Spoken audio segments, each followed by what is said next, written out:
दोस्तों, क्या आप जानते हैं कि कोयल अपने घोंसले की बजाय कौवे के घोंसले में अंडे क्यों देती है?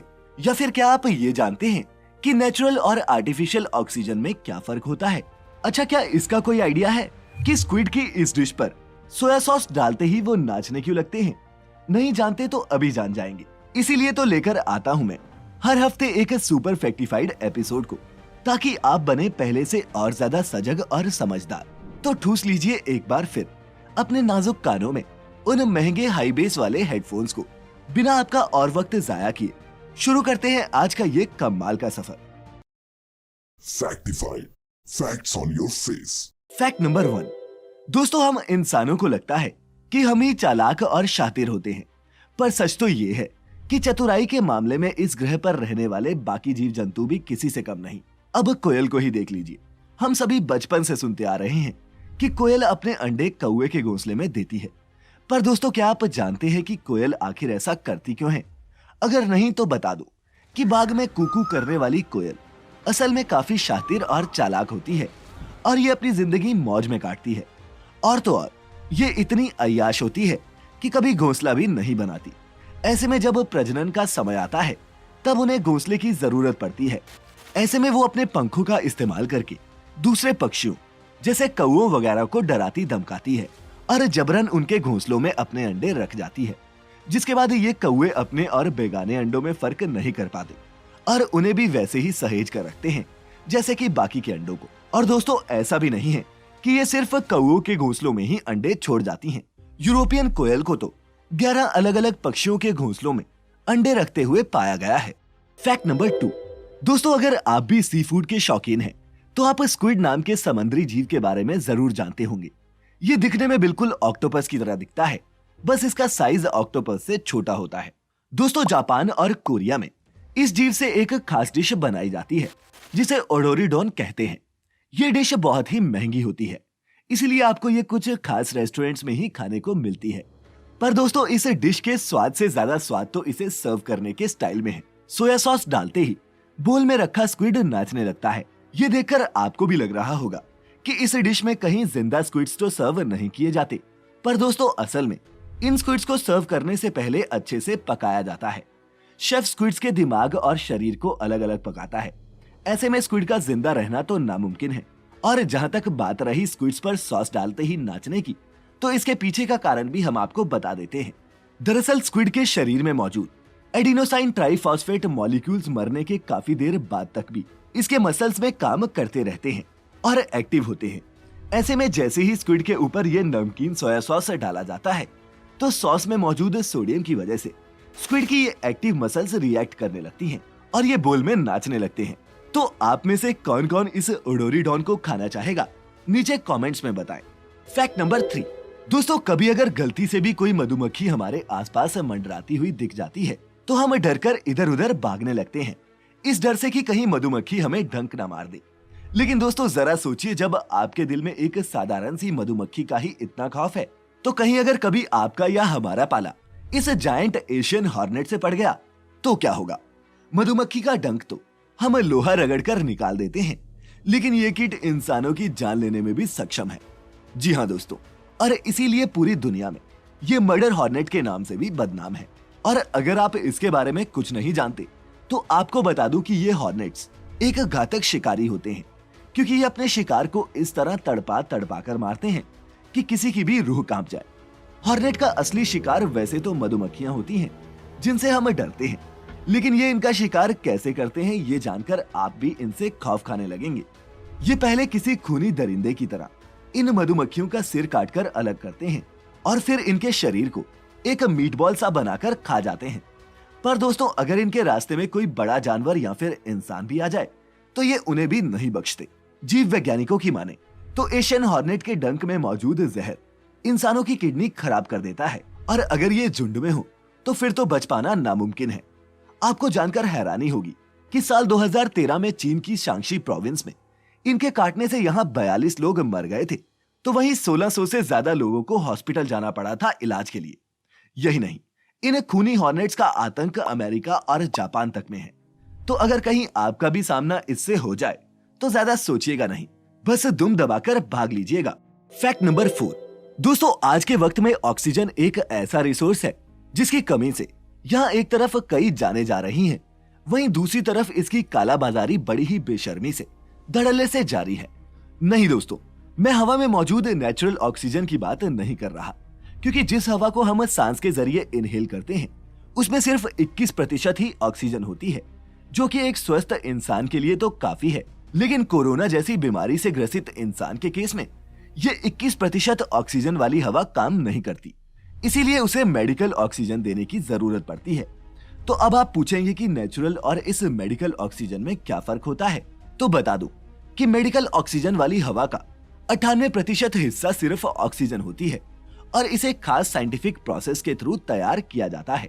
ये नमी और धूल मिट्टी जैसी इम्प्योरिटी से भी रहित होती है और इसे लगाने से पेशेंट को दिमाग तक जरूरी ऑक्सीजन पहुंचाने में मदद मिलती है और उन्हें अच्छा महसूस होता है। इसके अलावा दोस्तों इंडस्ट्रीज में भी ऑक्सीडेशन प्रोसेस, कटिंग और मुख्तलिफ केमिकल रिएक्शंस में ऑक्सीजन का इस्तेमाल किया जाता है, लेकिन ये इंडस्ट्रियल ऑक्सीजन मेडिकल ऑक्सीजन जितनी प्योर नहीं होती और इसीलिए इनका मेडिकल यूज उतना सेफ नहीं होता जितना मेडिकल ऑक्सीजन का होता है। फैक्ट नंबर 5, नेचुरल और आर्टिफिशियल ऑक्सीजन में फर्क समझने के बाद अब आपको इसी ऑक्सीजन को लेकर जद्दोजहद की एक कहानी बताता हूँ। जब सिर्फ 24 घंटों में एक इंसान बोकारो से ऑक्सीजन सिलेंडर लेकर नोएडा पहुंच गया। ये वाकया सबूत है दोस्तों कि सच्ची दोस्ती सिर्फ फिल्मों में ही नहीं, असल जिंदगी में भी देखने को मिलती है। हुआ क्या कि देश में फैली हुई इस महामारी के बीच नोएडा के रहने वाले आईटी प्रोफेशनल रंजन अग्रवाल जब कोरोना की चपेट में आया तो उसे भी ऑक्सीजन की जरूरत पड़ी, लेकिन ऑक्सीजन की कालाबाजारी के चलते उसके परिवार को अपने शहर में कहीं भी ऑक्सीजन नहीं मिली। जब इस बात का पता झारखंड के बोकारो शहर में रह रहे उसके दोस्त देवेंद्र, जो पेशे से टीचर हैं, को चला तो उसने बोकारो में ऑक्सीजन का पता किया, जो उसे तुरंत मिल भी गई। दोस्ती हो तो ऐसी। देवेंद्र ने ऑक्सीजन का सिलेंडर गाड़ी में डाला और बोकारो से नोएडा तक का 1400 किलोमीटर का सफर लगातार 24 घंटों में कवर करके अपने दोस्त के लिए ऑक्सीजन सिलेंडर लेकर नोएडा पहुंच गया और इस तरह रंजन की जान बच गई। इसे कहते हैं दोस्तों यारों का यार। खैर अब बढ़ते हैं आगे। फैक्ट नंबर 6, दोस्तों अक्सर हम सभी के साथ ऐसा होता है कि हमें सामने रखी चीजें नजर नहीं आती। फोन हमारी जेब में होता है और हम इधर उधर फोन को ढूंढते रहते हैं, या फिर बाइक की चाबी उसके साथ ही लगी होती है और हम पूरा घर छान मारते हैं। पर दोस्तों क्या आपके साथ कभी ऐसा हुआ है कि आप खुद को ही ढूंढने लगे हों? जानता हूं अब आप सोच रहे होंगे कि मैं ये कैसी बातें कर रहा हूं, पर दोस्तों एक महिला के साथ सचमुच में ऐसा हो चुका है। ये किस्सा 2012 का है, जब छुट्टियां मनाने के लिए एक महिला खुद पुलिस के साथ मिलकर खुद को ही खोजने के लिए एक रेस्क्यू ऑपरेशन पर चल पड़ी थी। दरअसल ये महिला दूसरे अलग अलग ग्रुप्स के साथ आइसलैंड वेकेशन पर गई थी, लेकिन वापस लौटते समय महिला ने अपने कपड़े बदल लिए, जिस वजह से उसके साथी उसे पहचान नहीं पाए और उन्हें लगा कि वो मिसिंग है। उन्हें सभी ने मिलकर आइसलैंड पुलिस को कंप्लेन की और फिर उसे ढूंढना शुरू कर दिया। महिला उन्हीं के साथ थी, लेकिन अपना ही डिस्क्रिप्शन पहचान नहीं पाई और बाकी लोगों के साथ मिलकर खुद को ही ढूंढने लगी। पुलिस ने महिला की खोज के लिए हेलीकॉप्टर तक मंगवा लिए थे, पर फिर कई घंटों तक ढूंढने के बाद उन्हें रियलाइज हुआ कि वो जिसे ढूंढ रहे हैं वो महिला उन्हीं के साथ है। अब क्या ही करते बेचारे। अपनी सिचुएशन पर सभी हंसे और मिलकर एक जोरदार पार्टी की, जिसे स्पॉन्सर भी उसी महिला ने किया।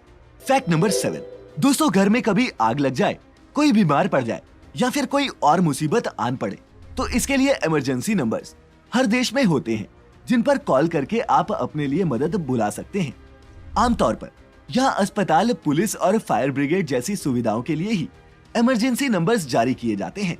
वहीं दोस्तों क्या आप जानते हैं कि साउथ कोरिया एक ऐसा देश है जहाँ के नागरिक 113 इमरजेंसी नंबर मिलाकर देश की नेशनल इंटेलिजेंस एजेंसी को जासूसों की जानकारी दे सकते हैं।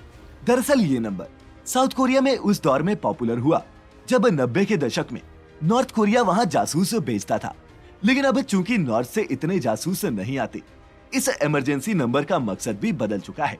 एस्पियोनाज रिपोर्टिंग के लिए इस्तेमाल होने वाला ये नंबर अब इंडस्ट्रियल स्पाइस को पकड़ने के लिए इस्तेमाल किया जाता है। एक दशक पहले इसी हेल्पलाइन पर एक टैक्सी ड्राइवर की इनपुट के चलते कुछ कंपनी वर्कर्स को पकड़ा गया था, जो सेमीकंडक्टर टेक्नोलॉजी की सेंसिटिव इंफॉर्मेशन एक चाइनीज कंपनी को बेचने वाले थे। फैक्ट नंबर 8, दोस्तों, आपने दिमाग से जुड़ी कई अजीबोगरीब बीमारियों के बारे में सुना या पढ़ा होगा। जैसे कि कई लोगों को डुअल पर्सनैलिटी डिसऑर्डर होता है, जिसमें एक ही इंसान दो अलग अलग लोगों की जिंदगी जीने लगता है, या फिर टिनिटन्स डिसऑर्डर, जिसमें व्यक्ति को 24 घंटे अजीबोगरीब आवाजें सुनाई देती हैं। इन दिमागी बीमारियों पर अब तक दर्जनों फिल्में भी बन चुकी हैं। पर दोस्तों, क्या आप किसी ऐसी दिमागी बीमारी के बारे में जानते हैं जिसमें इंसान गाय की तरह बिहेव करने लगता है? जी हाँ, आपको शायद मेरी बात पर यकीन ना हो, पर दोस्तों इस डिसऑर्डर को बुएंथ्रोपी कहते हैं। इस बीमारी में इंसान खुद को गाय समझने लगता है और गाय की ही तरह चलने, खाने और बिहेव करने लगता है।